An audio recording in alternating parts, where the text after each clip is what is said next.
My grandkids tried to take everything, so I walked into court and took it all back.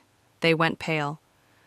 The last thing I ever thought I'd hear from my own grandson was, "She's too old to fight us. Let her sign it over."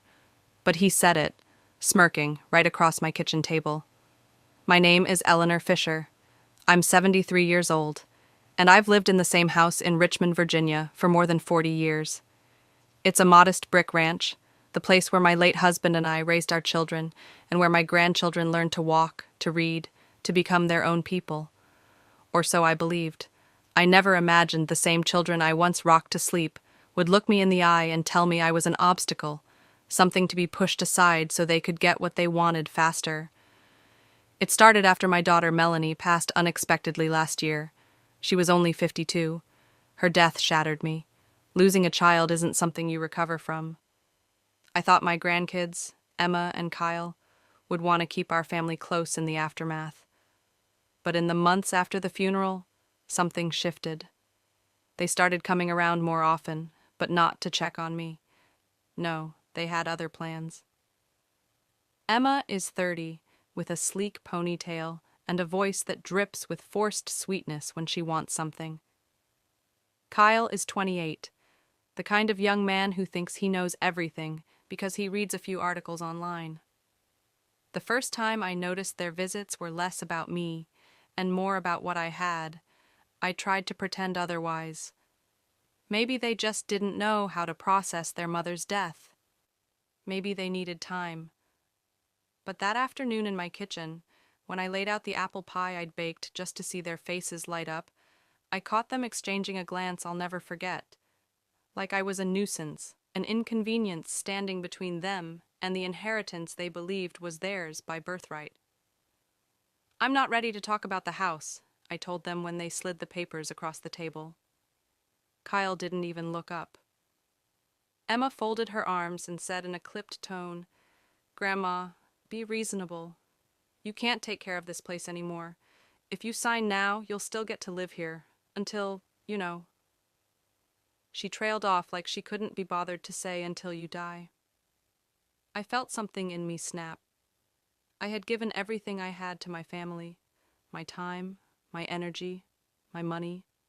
When my husband passed, I kept our home from foreclosure by working extra shifts at the library, even though I was in my 60s. I paid for Emma's college tuition when her father said he couldn't. I helped Kyle start a small lawn business when he was floundering. And here they were, ready to take it all because they assumed I was too tired to resist. I stood up so fast my chair scraped against the floor. My knees ached, but I didn't care. "I'm not signing anything," I said, my voice shaking. That was when Kyle laughed, not a little embarrassed chuckle, a loud, dismissive bark that made my cheeks burn with humiliation. "She'll never stand up to us," he said, as if I wasn't even in the room. "Let her think she has a choice." I knew in that moment I had two options. I could crumble and let them strip away the last piece of my life that was truly mine. Or I could do what I had done my whole life, even when everyone underestimated me. I could fight. So I swallowed my fear, lifted my chin, and said, "You'll get nothing from me. Not now, not ever." I wish I could tell you they backed down, that they apologized. But that's not how this story goes. Within a week, I received notice that they had filed a petition in probate court to contest the deed, claiming I was no longer mentally competent to manage my own property. I had never felt so betrayed, but I also had never been more certain of what I needed to do. This was no longer just about the house. It was about my dignity, my legacy, and the principle that you don't get to treat people like they're disposable just because you think they're too old to fight back. I was about to show them exactly what 73 years of quiet strength could do. The envelope was thin, but when I held it in my hands, it felt heavier than any burden I'd carried in my life. Official court documents. My own grandchildren, the children of my only daughter, were trying to have me declared incompetent so they could seize control of everything I owned. I sat at my kitchen table for nearly an hour, the papers unopened beside my cold cup of tea. Every time I reached for them, my hands trembled. You see, I was never the kind of woman who liked conflict. When my husband Robert was alive, he handled all the big decisions. After he passed, I learned how to keep the house going, how to pay the bills and manage the insurance, but I never imagined I'd be standing alone against my own family. Finally, I took a breath, opened the envelope, and read every word. They were alleging that I was no longer of sound mind, that grief and age had left me unable to make reasonable financial decisions. They even included statements from two of their friends, claiming they'd seen me confused and struggling to remember basic information. I wanted to scream. Of course I was grieving. I had buried my daughter less than a year ago. Yes, I had days when my memory felt soft around the edges. But I wasn't incompetent, and I certainly wasn't ready to be stripped of my rights like a child. That night, I couldn't sleep. I kept thinking about the times I'd read them bedtime stories, how Emma used to call me her safe place, how Kyle once cried when he scraped his knee, and only I could soothe him. I thought about calling them, begging them to reconsider. Maybe if I just explained how much this was hurting me. Maybe if I reminded them who I was to them. But something in me had hardened. When dawn came, I knew exactly what I had to do. I pulled out the old shoebox from the hall closet where I kept our important papers, the deed to the house, the will Robert and I had signed, my medical records, and the letters my doctor had written last spring, affirming I was still fully capable of managing my affairs. I laid them all out on the table, one by one, like ammunition. Then I called an attorney. Her name was Natalie Perez. She was in her 40s, sharp as a tack, and came highly recommended by one of the women at my church. When I explained everything, my voice breaking as I recounted Kyle's laughter and Emma's cold eyes, she didn't try to placate me or suggest I back down. "Mrs. Fisher," she said firmly, "they are counting on you to be too intimidated to fight this. But you have more rights than you think, and more evidence than they realize. If you want to challenge this, I will stand with you." Something inside me steadied. I wasn't alone anymore. Over the next 2 weeks, Natalie and I built a case. She gathered sworn statements from my neighbors, my doctor, and my pastor, people who knew me and could speak to my mental clarity. She combed through my bank records and utility bills to show I had been managing everything without incident. She even had me undergo an independent medical evaluation to prove I was perfectly capable. Still, each time I thought of facing Emma and Kyle in court, my stomach twisted. Would they look me in the eye? Would they feel even an ounce of shame? The night before the first hearing, I walked through each room of my house, running my hands over the photos on the walls, pictures of Robert holding our babies, Melanie in her graduation gown, even Emma and Kyle as toddlers grinning with cake on their cheeks. I stood there in the living room clutching a frame to my chest and whispered, "Robert, if you can hear me, give me the strength to see this through." The next morning, I dressed carefully, a navy suit I hadn't worn since Robert's funeral, and pinned my mother's old brooch at my collar. When I stepped out my front door, I wasn't just Eleanor Fisher, the old woman my grandchildren thought they could steamroll. I was a woman who had survived loss, who had held a family together for decades, who was about to walk into court and fight for every single thing she'd earned. And I was ready. The courthouse in Richmond was a place I had only visited once before, years ago, when Robert and I had filed some paperwork about our wills. Back then, it had felt like just another formality, a way to tidy up the edges of a life we built together. But walking through those double glass doors that morning, I felt like a defendant in a crime I hadn't committed. Every eye seemed to linger on me a beat too long, as though they could sense the family drama trailing in behind me. Natalie met me at the security line. She was calm, her navy pantsuit crisp, her folder thick with evidence. She squeezed my hand once before leading me into the courtroom itself. It was smaller than I expected, just 2 rows of benches on either side, the judge's bench rising modestly at the front. But when I saw Emma and Kyle already seated at the petitioner's table, all the air seemed to leave my body. They looked so polished. Emma in a tailored gray dress, Kyle in a dark suit and tie I'd never seen him wear. They didn't look at me, didn't nod, didn't acknowledge me at all. It was as if I'd already disappeared from their lives. I sat down beside Natalie, trying to keep my face neutral. Inside, I was trembling. The judge, a woman named Judge Holloway, entered. She looked to be in her late 50s, with silver hair pulled into a neat twist. Her expression was unreadable as she scanned the documents before her. The bailiff called the case, "In the matter of the competency of Eleanor May Fisher." Hearing my full name announced like that, like I was some fragile relic, sparked something hot and defiant inside me. Natalie rose to introduce herself, and the proceedings began.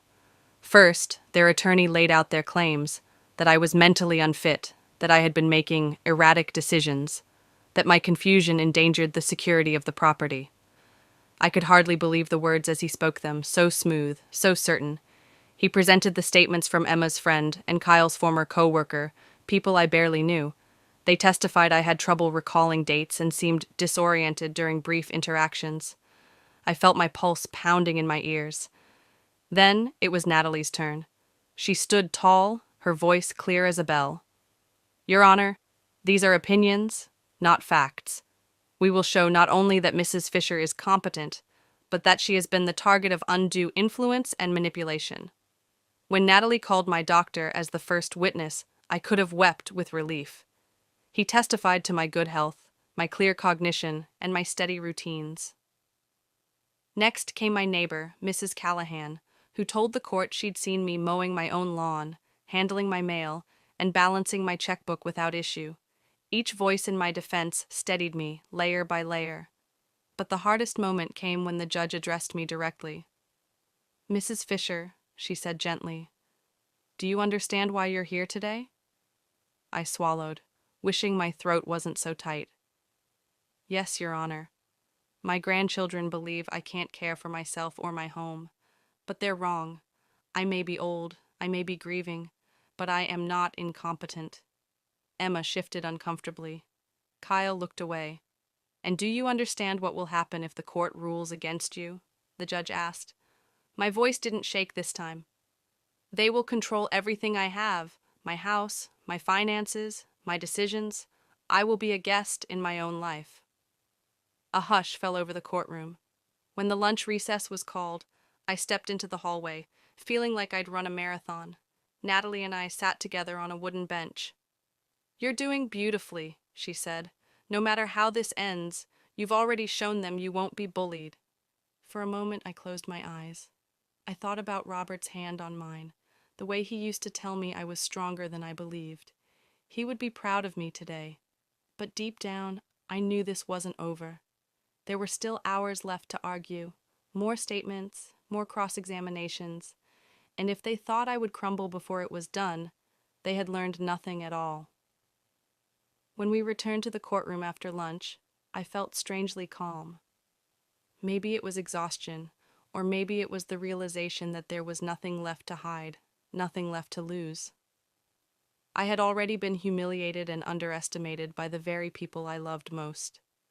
Whatever happened next, they could not take my dignity from me without my permission. Natalie opened her folder and began presenting evidence that contradicted everything Emma and Kyle had claimed. First, she showed the court my bank statements, meticulously balanced, every bill paid on time. She presented the notarized letter from my doctor confirming I had no diagnosis of dementia or any other cognitive impairment. Then she produced receipts, proving I had personally handled the renewal of my homeowner's insurance, the property taxes, and the maintenance contracts for the house. I watched as Emma's expression grew tight, her eyes darting from the paperwork to the judge. But Natalie wasn't finished. "Your Honor," she said, her voice firm but polite, "I'd also like to submit these text messages into evidence." She handed the bailiff a packet of printed pages, which he brought up to Judge Holloway. I hadn't seen them before. Natalie glanced at me, her eyebrows lifting as if to say, "Trust me." The judge read silently for what felt like hours. Then she looked up. "Ms. Perez, can you summarize what these messages contain?" "Yes, Your Honor," Natalie replied. "These are text exchanges between the petitioners, Emma and Kyle Fisher. In them, they discuss encouraging Mrs. Fisher to just sign everything over before she gets too suspicious." They also mention using the grief angle to pressure her into a guardianship arrangement. The air left the room.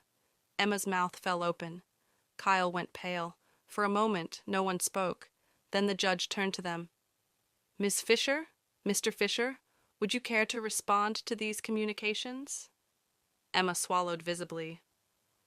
Those were private messages. We were frustrated. It doesn't mean what? Judge Holloway interrupted, her voice suddenly sharp.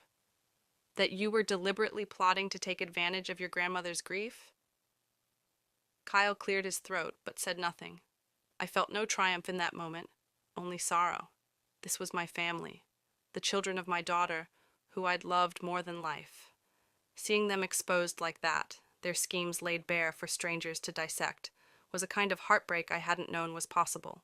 Natalie touched my elbow lightly. Stay strong, she murmured. The judge called for a brief recess so she could review everything. I walked slowly to the hallway and sat on the same bench where I'd waited that morning. My legs felt numb. My heart ached. I thought of Melanie, how ashamed she would have been to see her children behaving like this, how furious she would have been that they used her death as leverage. I closed my eyes and tried to remember something good. One Christmas, when Emma was 6 and Kyle 4, they had made me a necklace from macaroni and string. They'd wrapped it in tissue paper and waited all morning for me to open it. Do you like it, Grandma? Emma had asked, her eyes so wide and hopeful. I love it, I'd told her. And I had. How did we end up here? When the bailiff called us back in, I felt something inside me settle. Whatever happened next, I had faced the truth without flinching. I had fought with everything I had left. The judge looked at each of us in turn as she spoke. I have reviewed all evidence and testimony, she began. It is clear to me that Mrs. Fisher is competent and capable of managing her affairs. My breath caught. Furthermore, she continued, the petition appears to have been filed in bad faith, with the intent to exert undue influence over Mrs. Fisher's property. Emma let out a small, strangled gasp. Kyle's hands were clenched tight in his lap. The judge set the papers aside. I am dismissing this petition in full. Mrs. Fisher retains all rights and control over her estate. Additionally, I will be referring this matter to the Commonwealth Attorney's Office for further review, should there be evidence of attempted exploitation. The courtroom was silent. I closed my eyes, feeling a single tear slip down my cheek. Not because I had won, but because I was finally free of the fear that had been crushing me since the day they slid that paper across my kitchen table. Natalie leaned over and whispered, You did it. I nodded, unable to speak. Yes, I had done it. When the hearing ended, I stood slowly, feeling every one of my 73 years. My knees ached, my back throbbed, but I held my head high. Emma and Kyle remained seated, neither looking at me. I wished I could say I felt anger, but the truth was, all I felt was a deep, marrow-deep sadness. This was the price of standing up for myself, the final unraveling of the family I'd loved with my whole heart. Natalie gathered her files and touched my arm. If you're ready, I'll walk you out. We stepped into the bright Virginia sun. The day was warm and golden, and it struck me as painfully ironic. Such a beautiful afternoon, and yet I felt like something had died inside me. On the courthouse steps, Natalie turned to me. You understand, Mrs. Fisher, that the judge's dismissal doesn't erase the damage they tried to do. The referral to the Commonwealth Attorney means they could be investigated further. I nodded. I understand, but I'm not interested in revenge. Even so, she said carefully, it's possible you'll be contacted for additional statements. I'll be with you every step of the way if that happens. Thank you, I said, and I meant it. She offered to drive me home, but I refused. I needed the quiet of my own company. I needed to feel my hands on the steering wheel, to remind myself I was still in control of my life. When I pulled into my driveway, I sat in the car for a long time, watching the sun slant across the porch. My house, my sanctuary, looked just the same as it always had, but it felt different now, like it had been defended, reclaimed. Inside, I made myself a cup of tea and sat by the window. I thought about everything that had brought me to this day. The years of sacrifice, the birthdays and holidays and ordinary Tuesdays I had given to Emma and Kyle without a second thought. I thought about the woman I had been, quiet, accommodating, afraid to be seen as difficult. And then I thought about the woman who had walked into that courtroom. For the first time in my life, I realized they were not the same person. The phone rang just before dinner time. I didn't recognize the number, but something told me I already knew who it was. I let it go to voicemail. An hour later, the same number called again, then a third time. Finally, I pressed the button and held the phone to my ear. "Grandma?" It was Emma's voice, thin and unsteady. We didn't mean for it to go this far. We thought you'd just sign the papers." I closed my eyes. Her words sounded so small now, so pitiful. "Emma," I said, my voice quiet but firm, "you tried to take my life out from under me. You lied. You humiliated me in court. I don't know how we come back from that." There was a long silence. "Can we talk? Face to face?" she whispered. She started to cry. I almost hung up. Almost. But something in me needed to say this last thing. "I love you," I told her, my throat thick, "but I won't be your victim." I ended the call and set the phone down carefully. Outside, the porch light flickered on as the evening settled in. The house was quiet, only the tick of the clock and the soft hum of the refrigerator. And for the first time in months, maybe years, I felt safe in my own home. I knew that tomorrow might bring more phone calls, maybe apologies, maybe more excuses.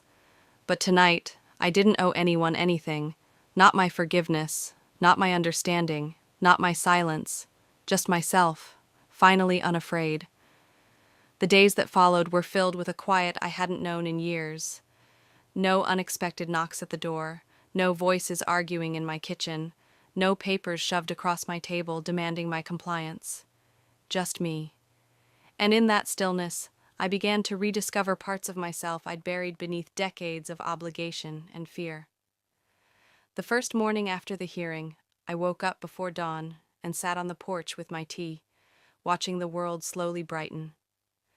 For so long, I'd thought I needed the noise of family to feel alive, but here, with nothing but the sound of cicadas and the rustle of the oak trees, I realized I was still here, still whole.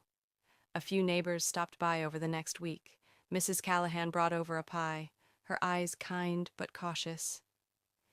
"You did the right thing," she told me. "Don't let anyone make you feel guilty for standing up for yourself."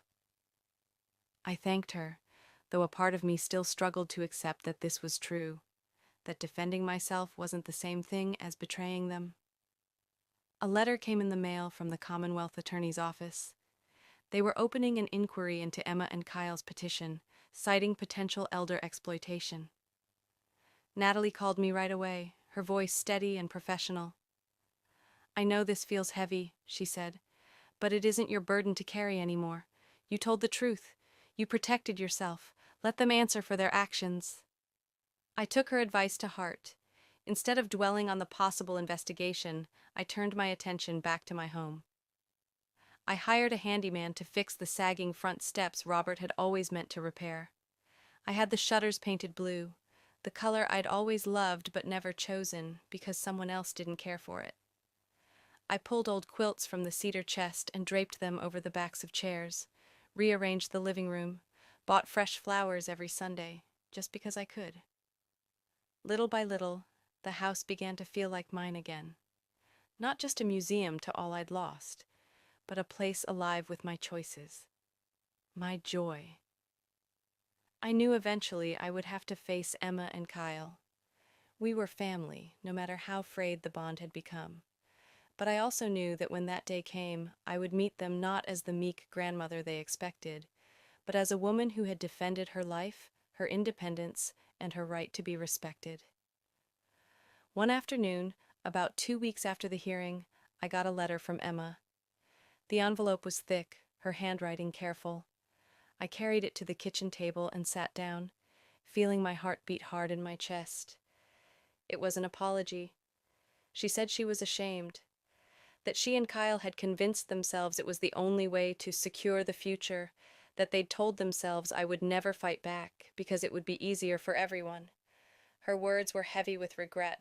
She said she understood if I couldn't forgive her. I read the letter twice, then I folded it and set it aside. I wasn't ready to answer. Not yet. Maybe not ever. Because what they had done wasn't a simple mistake. It was a choice, and choices have consequences. But in that moment, something loosened inside me.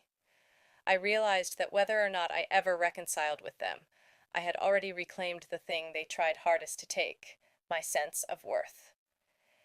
The phone didn't ring that evening. There were no knocks at the door. I went to bed with the windows open, the summer breeze carrying the scent of honeysuckle into my room. And as I lay there, listening to the gentle creak of the house settling around me, I knew that for the first time in a long, long while, I was finally free. In the weeks that followed, I began to understand that survival isn't always loud. Sometimes it's the quiet insistence that you matter, even when people you love try to convince you otherwise. I started doing little things for myself, things that had nothing to do with anyone else's expectations. I joined a book club at the library. The first meeting was awkward. I was the oldest woman there by a good 20 years, but before long, I was laughing along with the others, debating endings, and recommending old favorites. I started taking walks every morning before the sun got too hot, making a point to greet every neighbor. Some had read about my case in the local paper. A few offered hesitant words of sympathy, others quiet respect. I accepted them all graciously, but I didn't linger on anyone's judgment anymore. One Saturday, I drove out to the cemetery with a fresh bouquet of daisies and sat by Melanie's grave for nearly an hour. I told her everything, about the court, about the lies, about how terrified I'd been. And then, about how I had stood up, even when my hands were shaking and my voice felt too small. I imagined her smiling at me, the way she did when she was little and proud of herself for something simple and brave. That night when I came home, I found another letter from Emma. This one was shorter. Grandma, I understand you can't forgive us yet, but I hope someday you will. I'm sorry. There was no expectation in her words, no plea for reconciliation, just the simple acknowledgement that she had done harm and that she was willing to wait in the quiet, if that's what it took. I tucked the letter into a drawer. I still didn't know what to say, and that was okay. Healing doesn't happen on someone else's timeline. I spent the rest of the summer reclaiming small joys, baking bread in the afternoons, sorting old photographs, planting marigolds along the back fence. I called Natalie once more, not for legal help, but to thank her for showing me that standing up for yourself doesn't mean you have to stand alone. She told me she'd had other clients in my situation, but none who fought with such dignity. I hung up feeling lighter. I never thought I'd be the kind of person to end up in a courtroom battle with my own grandchildren. But life has a way of stripping away the illusions we cling to, of showing us what we're really made of when everything we counted on falls apart. One evening, as the first leaves began to turn gold on the oaks lining my street, I sat on my porch and watched the neighborhood settle into twilight.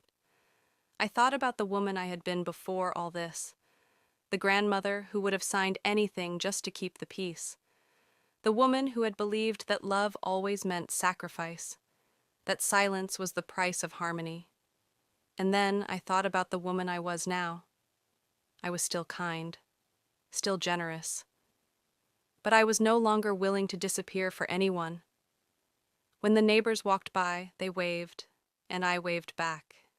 Not the brittle, uncertain wave of someone trying to earn her place, but the steady, quiet greeting of someone who knew exactly where she belonged. Because in the end, that's what this fight had been about. Not money, not property. It was about the right to stand in my own life and say, "This is mine. This is me, and I will not be moved."